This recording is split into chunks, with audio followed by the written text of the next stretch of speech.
Bismillahirrahmanirrahim. Ini riwayatul Bukhari. Haddatsana Abdullah bin Yusuf, haddatsana Les, haddatsana Sa'id al-Maqburi an Nabi Hurairah radhiyallahu anhu qala Nabi sallallahu alaihi wasallam. Ma minal anbiya'i nabiyyun illa qad u'tiya minal ayat ma mithluhu amana alaihil bashar.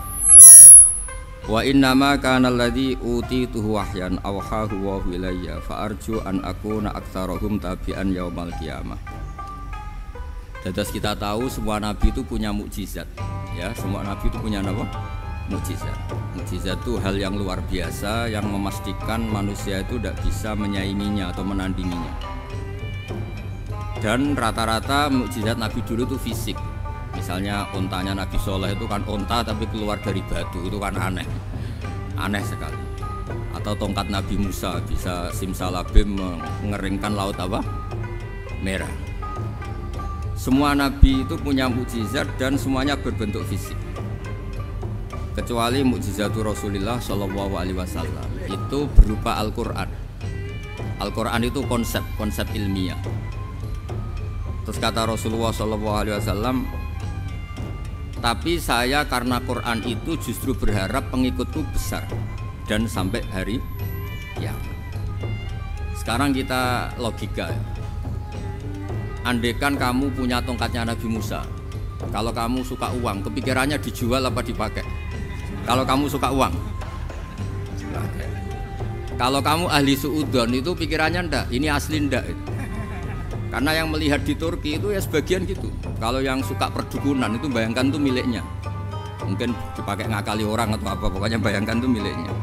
Kalau yang kolektor pikirannya itu nanti ini laku berapa. Tapi kalau peneliti mungkin pikirannya itu ini asli apa enggak? Bukti aslinya apa? Repot lah. Lagi pula kalau kamu punya utang terus mau apa? Istri kamu marah mau apa? Kalau pakai tongkat. Nah, beda dengan mukjizatnya Quran itu semuanya apa? Ilmiah. Orang yang sedang harmonis dengan istri bisa pakai ayat di antara ayat-ayat Allah itu apa? Wa ja'ala bainakum mawaddatan warahmah. Nanti kalau ditakdir cerai, saya tidak menyarankan cerai. Kalau ditakdir cerai, itu masih dimotivasi sama Allah. Wa iyatafarraqa yughnillahu kullam min sa'ati. Jika suami istri itu cerai, jangan-jangan suaminya dapat istri lebih baik, istrinya nanti dapat suami lebih baik. Jadi yang masa lalunya dianggap prahara. Kan banyak orang suaminya meninggal ketika nikah lagi ditanya, kangen sama suami pertama, alhamdulillah ini lebih baik. Padahal suaminya yang meninggal itu berharap istrinya ini kangen, ternyata dia sudah syukur dapat suami yang lebih baik. Jadi Quran itu menunggui kita ila yaumil qiyamah. Kita tidak bunuh diri, itu ya barokahnya Quran. Karena problem apapun kita dinasihati apa sabar, apa dinasihati sabar. Kan nggak mungkin kamu pegang tongkatnya Nabi Musa, punya masalah apa saja ngelihat tongkat, bisa apa tongkat. Tapi kalau kan nasihat, solusi. Makanya Nabi berharap dengan Quran ini, saya berharap pengaruh saya, pengikut saya terbanyak ila yaumil qiyamah. Terus beliau dikomentari begini sama ini Fathul Bari, sarahnya Bukhari. Al-muradu anna mu'jizatil anbiya inqaradat binqiradi a'sorihim falam yusyahidha illa man hadaraha. Problem mukjizat nabi-nabi dulu itu kan fisik, sehingga yang tahu kalau Nabi Soleh punya unta yang ajaib itu yang tahu ya hanya yang hadir saat itu. Yang tahu kalau tongkat Nabi Musa bertuah itu juga yang tahu hanya yang hadir saat itu. Selebihnya tahu tongkat ya di museum. Tapi kalau Quran menjadi solusi, menjadi panduan, menjadi pegangan itu ila yaumil qiyamah. Kita beri contoh ya Quran panduan yang paling gampang misalnya begini. Dulu ini cerita ya. Dulu itu ada orang kafir cerdas namanya Jubair bin Mut'im. Itu saking pinternya dia, pinter juga tokoh. Itu sebagai delegasi pembebasan Asra Badrin. Jadi tawanan-tawanan perang Badar itu mulai dulu ya ada negosiasi mau dibebaskan.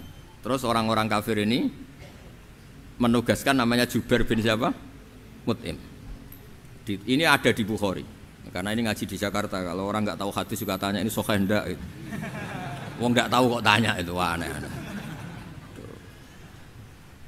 Padahal kalau dibodoni itu ya nggak tahu. Tapi ya tetap tanya, hadisnya ini sahih enggak? Ini kata kiai apa kata nabi ini ya ribet. Memangnya kata nabi kamu dengar kan ya lewat kiai. Emang. Setelah itu Jubair itu datang ke Madinah. Dengerin ya, datang ke mana? Madinah. Kemudian dengar Nabi baca wattur pas sholat maghrib. Jubair karena Nabi dulu gak ada hotel, gak ada pondok ya. Pondoknya Nabi hanya sufah itu. Nabi baca maghrib, bukan diskusi, bukan debat, baca wattur wa kitabi mastur fi raqim mansur wal baitil ma'mur wasaqfil marfu wal bakhril masjur terus. Kemudian sampai pada titik ayat am khuliqu min ghairi syai'in. Masa manusia atau alam raya yang maujudat, yang nyata, yang wujud nyata.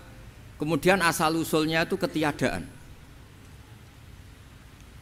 Ini kan hadhil alam maujud, alam ini kan nyata. Masa sesuatu yang nyata penciptanya itu tidak nyata. Jadi enggak mungkin ada faham nihilisme.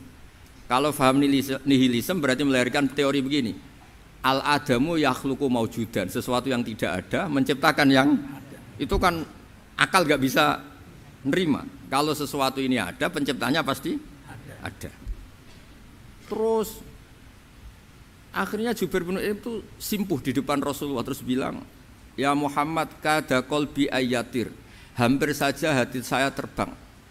Kalau riwayatnya Imam Ahmad, faka'anna masudi aqalbi, hati saya dihancur. Semua teori yang saya bawa untuk ngelawan kamu sekarang luluh semua, hancur semua. Yang benar adalah teori Anda bahwa Tuhan itu satu dan Tuhan itu ada sebelum semua makhluk. Coba kalau Nabi Muhammad ada Jubair bin Mut'im terus menyembunyikan tongkat dekat mihrab. Terus dilihat ini apa? Paling pikirannya ini dari kayu apa? Terus yang bentuk tongkat itu tukang pemahatnya siapa? Kok kurang keren kalau di Blitar gimana ya? Kan malah panjang. Kira-kira kalau mukjizat itu dari tongkat itu malah panjang. Panjang lah pokoknya panjang. Lagi pula kamu coba kan nggak ngarah mandi, itu yang mandi kan nabinya bukan tongkatnya. Coba tongkatnya Nabi Musa coba anak-anak beki itu dipakai mukul kucing aja tidak mesti mati itu. Jadi nggak jelas mukjizat-mukjizat seperti itu nggak.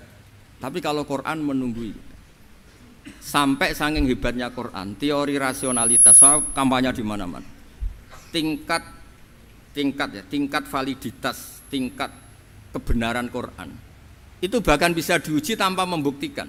Tanpa apa? Membuktikan. Cukup pakai akal. Saya tidak bosan-bosan cerita ini karena ini khazanah kita.